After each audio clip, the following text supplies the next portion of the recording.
1시간이 넘는 선고 공판이 끝나고 유우성 씨가 담담한 표정으로 법정을 나섰습니다. 항소심에서도 간첩 혐의에 대해 무죄 선고를 받은 것을 반기면서도 국가기관의 증거 조작으로 힘겨운 시간을 보냈다고 털어놨습니다.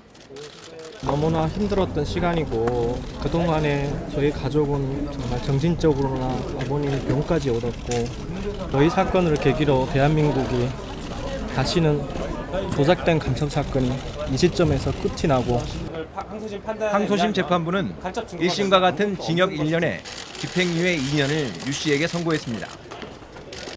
유 씨가 탈북자를 가장해 정착 지원금 등을 부당하게 지원받았다며 북한 이탈 주민보호법과 여권법, 사기 혐의에 대해선 유죄를 인정했습니다.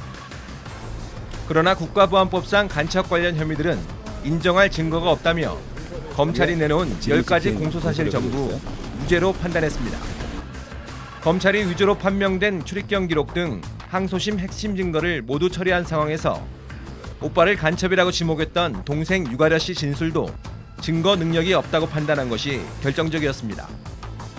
지난해 1심 재판부는 유 씨의 동생이 합신센터에서 자유롭게 진술한 사실이 넉넉히 인정된다고 했지만 2심 재판부의 판단은 전혀 달랐습니다.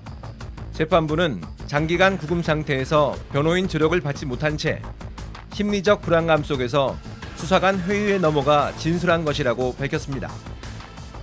여기에 재판부는 동생 유 씨가 지난 2012년 11월 화교 신부님을 인정한 이후에도 171일간 사실상 불법 구금됐다며 국정원 합신센터 수용 실태를 이례적으로 조목조목 지적했습니다.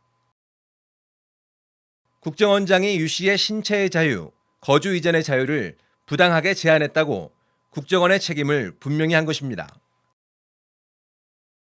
또 유 씨의 몸에 화교라는 표차를 붙이고 불필요한 모욕감을 줬다며 국정원의 가혹 행위에 대해서도 일부 인정했습니다.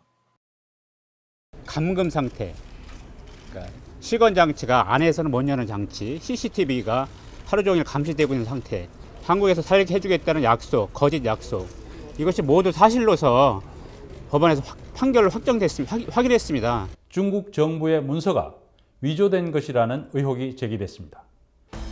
재판부는 지난해 12월 초 증거 조작 의혹이 본격적으로 제기된 뒤 지난 2월 검찰 측 증거가 위조이고 변호인 측 증거는 진본이라고 확인한 중국 당국의 사실조회 결과도 그대로 받아들였습니다.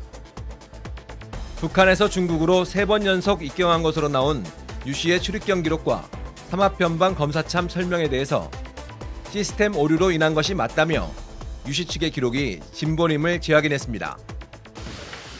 검찰이 위조 판단을 보류한 허룽시 공항국 출입경 기록이 가짜 증거임을 법원이 사실상 판단한 것입니다. 검찰은 막판까지 간첩 혐의를 입증하겠다며 유 씨가 북한 보위부에 노트북을 제공했다는 증거를 무더기로 제출했지만 재판부는 이것도 신빙성이 없다고 판단하고 검찰의 변론 제기 요청도 받아들이지 않았습니다. 유 씨의 변호인단은 이번 선고에서 인정된 유 씨 여동생 불법 구금 행위에 대해 국정원을 상대로 민형사상 법적 조치에 나설 예정입니다.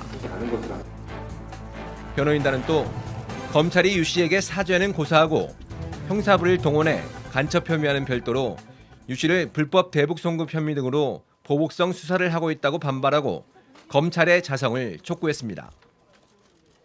그만 괴롭혀 주기를 바라고 검찰 진정으로 그런데 수사권을 그렇게 발동을 해서 그 부분을 그렇게 하는 부분이 보복성 수사가 아니고 정상적인 고발에 의해서 수사라고 이렇게 강변을 하겠지만은 검찰 스스로 점검을 해보기를 촉구를 합니다.